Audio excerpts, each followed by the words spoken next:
Es importantísima la intervención que estamos haciendo. Estamos levantando el censo y creo que es bastantísimo importante en donde vamos diciendo aquí está una compañera embarazada en estas condiciones. Aquí existe un niño menor de 2 años en estas otras condiciones. Y aquí está un COVID en estas otras condiciones. Entonces, esa labor que ahorita estamos haciendo y nos hemos tenido que sentar, digamos, a hacer estas reuniones importantísimas porque muchas veces nos hemos encontrado con esta novedad de que el ministerio no necesariamente quiere empoderar como que fuera un trabajo así muy externo, ¿no? Pero en el camino nos hemos ido dando cuenta, poco a poco y nos hemos juntado y de estamos parte y parte que los dos son unos entes fundamentales para precautelar la vida. Para precautelar la vida, ¿no? Justo el día de ayer en una de las comunidades más alejadas de la parroquia de Cangagua, en Pambamarca, se identificaron a 8 compañeras gestantes. Algunas de los vigilantes comunitarios a 8 compañeras gestantes. No necesariamente se han hecho atender en el Ministerio de Salud, algunas sí, algunas no, en diferentes etapas de su embarazo. Entonces, ¿qué es lo que se hizo? O sea, se identificó, dijimos aquí está, se hizo la socialización, se habló de la importancia de que tiene que también estar atendido con un médico y si es que está dentro de la comunidad tiene que ser atendido por una partera, importantísimo, digamos, de poder hacer esta conclusión de salud intercultural justamente, ¿no es cierto? Sin desconocer lo otro, sin invisibilizar lo otro, o sea, los dos están en las mismas condiciones y están en las mismas posibilidades de poder generar atención y servicio. Desde la parte más comunitaria existen necesidades y cuando existe necesidad la gente se organiza y en la parte comunitaria todo el tiempo hemos estado organizados y justo acabamos de discutir, por ejemplo, decimos de que dentro de las dirigencias de las comunidades siempre hay un dirigente de salud o relacionados al tema de salud que está pendiente, que se le da una cierta responsabilidad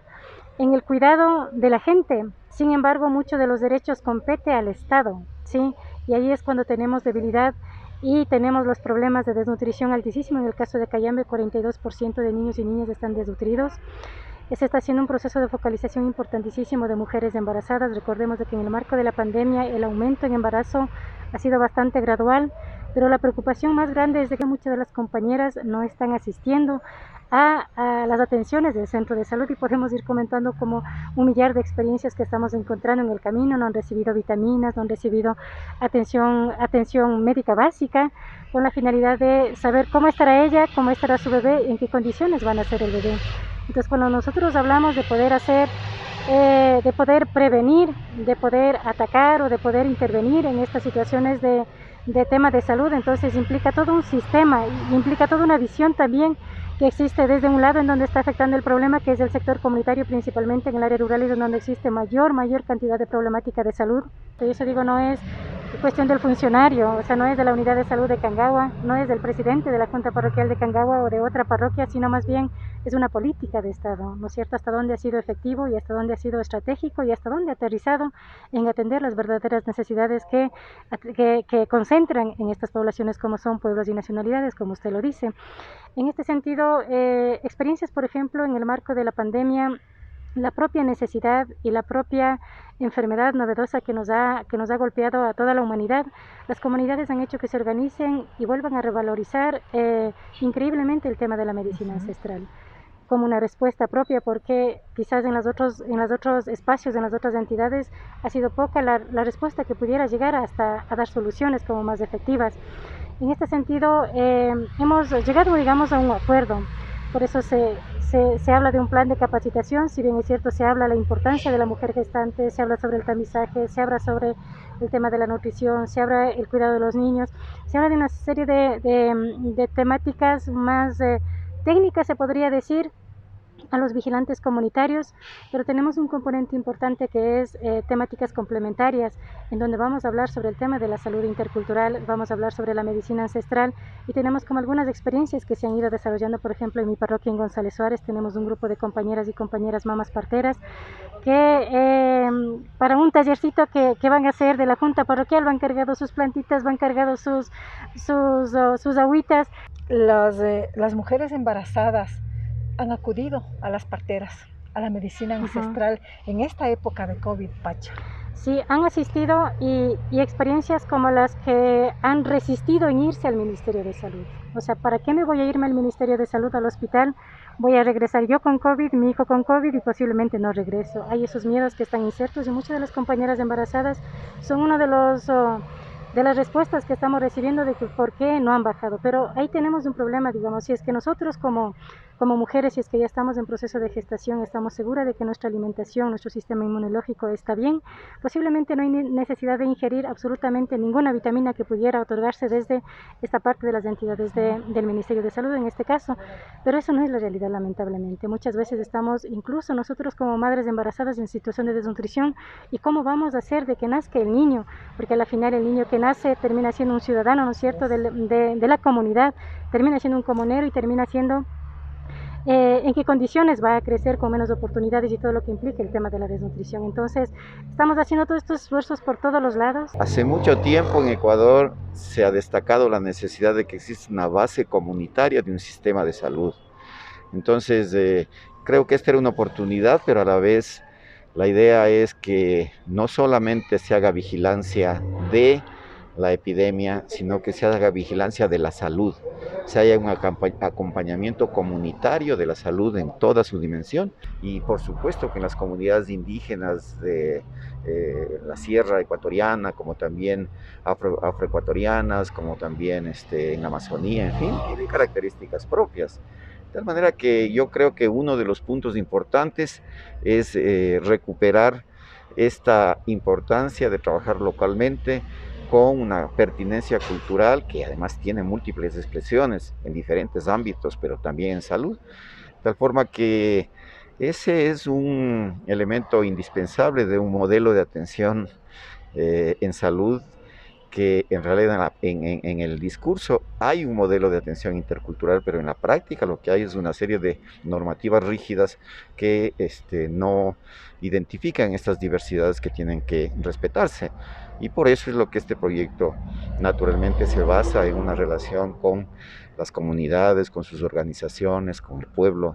con los pueblos de la zona, pues para poder, en definitiva, que el Estado lo que tendría que hacer es responder a esas diversidades. Es decir, toda la fortaleza comunitaria de vigilancia de la salud, de análisis de la salud, ¿no?, tiene naturalmente que tener una relación directa con las unidades locales de salud, con el sistema de salud en su conjunto, el seguro campesino, el ministerio, quizás otras iniciativas de organizaciones no gubernamentales. En definitiva, tiene que haber naturalmente esa complementariedad, porque sin ella también el trabajo de la comunidad no puede, porque en un momento dado, pues naturalmente tiene que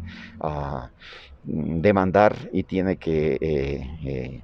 necesita, digamos, de esa infraestructura local de salud, que tendría que tener la suficiente capacidad de resolución y tendría también la suficiente entendimiento de esa diversidad para que haya un diálogo. Me parece que, por ejemplo, el rol de las juntas parroquiales puede ser muy interesante, de tal forma que hay que ser imaginativos, es decir, hay que ser innovadores también en política pública. Lo que yo veo con realmente experiencia de muchos años es que en los últimos tiempos, en últimos años, última década, los dos últimos gobiernos, hay una suerte de rigidez institucionalizada que no permite esa flexibilidad y esa innovación que tiene que surgir desde las propias comunidades, del equipo local de salud. Pero claro, si es que no tienen facilidad para innovar y están sujetos siempre a moldes rígidos que son predeterminados, no hay manera de avanzar. Y entonces unas nuevas reglas de juego tienen que armarse, nuevas reglas de juego para permitir que los equipos locales de salud, junto con sus comunidades, miren perspectivas de cómo solucionar, porque lo contrario resulta que la única vía de solución es una norma rígida institucional que si no se da, pues no hay solución a los problemas. Yo creo que eso tiene que cambiar. Ahora mismo, ¿cuáles son los logros que hemos tenido? Bueno, ya mismo la propia relación con las comunidades ya es un logro para obtener acuerdos. El hecho de que existan ya vigilantes comunitarios, el hecho de que existan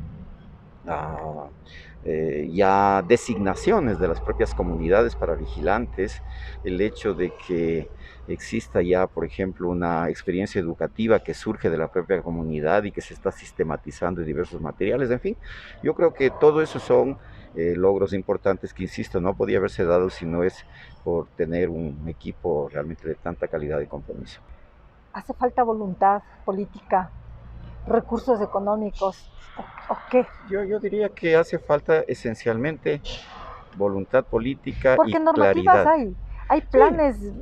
extraordinarios, pero no se aplican. Mire, hay un manual, es un manual de atención de salud y tal, pero en la práctica resulta que está escrito. Entonces, todo eso hay que hacerlo y materializarlo en la práctica, y yo creo que se necesita voluntad política, y también se necesita competencia técnico-política para que se pueda ver este tipo de directrices nacionales diferentes a las que hay, y eso se requiere de una labor de doble vía, es decir, personas con mayor experiencia que sistematicen los procesos. En territorio. Y claro, por supuesto, en territorio y junto con, es decir, este es un trabajo en minga, que todos aportan desde sus distintos saberes, y eso es lo que hay que hacer. Siendo una estrategia de grandes resultados, el Ministerio de Salud Pública no puede cerrar las puertas a esta estrategia, que de hecho ya tenemos resultados no solo en el Ecuador, sino en Bolivia, en Perú y en Colombia, en donde ha trabajado la UNICEF con esta estrategia. En lo que, como usted dice, en parte de las parteras, nosotros en el Oriente tenemos un compromiso y creado una escuela prácticamente ya, en donde ellos trabajan dentro de las unidades del Ministerio de Salud Pública. Lo mismo en Otavalo tenemos unidades operativas que están teniendo el acompañamiento de parte de las parteras, ya que la gente de las comunidades tienen confianza en las mamas parteras, en los pajullos, en los yachay, que son gente de conocimiento ancestral y gente que participa en lo que es sus costumbres. Entonces nosotros como ministerio no tenemos ningún problema de la participación de las comunidades a través de sus vigilantes. Es de suma importancia para poder coordinar acciones, para contener la pandemia, para coordinar otras acciones, e inclusive cuando entre la fase de vacunación son participantes comunitarios que son de suma importancia para conocer y también para sacar la parte mítica de la vacuna, porque tienen más confianza en lo que digan ellos que en lo que diga el ministerio. La participación ciudadana permite no solamente actuar en esta pandemia por el COVID, sino que nos va a permitir fortalecer nuestras comunidades, nuestras familias, para hacer prevención en muchas otras enfermedades. Por ejemplo, trabajar en la desnutrición infantil, un problema que nos afecta a todo el país. También trabajar en enfermedades vectoriales, endémicas, como es el dengue, en zonas como la Amazonía ecuatoriana. Pero también trabajar en prevenir el embarazo en adolescente, en cómo bajar la tasa de muerte materna y neonatal. Por lo tanto, se nos abre mucho el panorama para poder trabajar en otras enfermedades y poder hacer frente con la participación ciudadana, con los actores comunitarios, es decir, con los presidentes de las juntas parroquiales, con los alcaldes, con las autoridades y con el Ministerio de Salud, hacer una mancomunidad de acciones y poder nosotros hacer frente a cualquiera de estas enfermedades. Los líderes comunitarios, son fundamentales, y es por ello que las juntas parroquiales, las mesas intersectoriales de trabajo donde están muchos ministerios, son fundamentales para trabajar en un diagnóstico de la situación de salud, pero también trabajar en planes de intervención que nos permitan actuar inmediatamente frente a un problema de salud que afecta a la población. Es muy importante decirle que tanto en las provincias amazónicas de Napo, Orellana, Pichincha Rural, la provincia de Imbabura, que estamos en esta evaluación, los vigilantes comunitarios han sido un punto vital para poder diagnosticar oportunamente, es decir, poder decir en la comunidad: tú eres un sintomático respiratorio, tienes que ir a la unidad de salud, pero también que nuestros equipos de salud se activen y puedan estar en espera de estos pacientes y podamos unificadamente hacer un tratamiento rápido y poder garantizar que la persona se sane y que la comunidad no se enferme de esta enfermedad. Por lo tanto, los vigilantes comunitarios, tanto en el área urbana como en el área rural, han sido muy importantes para poder hacer prevención y frenar esta pandemia. Por lo tanto, el Ministerio de Salud también está con todo su equipo trabajando unificadamente con los vigilantes comunitarios en procesos de capacitación, en procesos de seguimiento de los enfermos, pero también en un proceso de retroalimentación de qué hemos hecho bien, y si no hemos hecho bien, poder mejorar y tomar las mejores decisiones para que este plan de fortalecer los vigilantes comunitarios pues sea un proceso que se pueda sostener en el tiempo.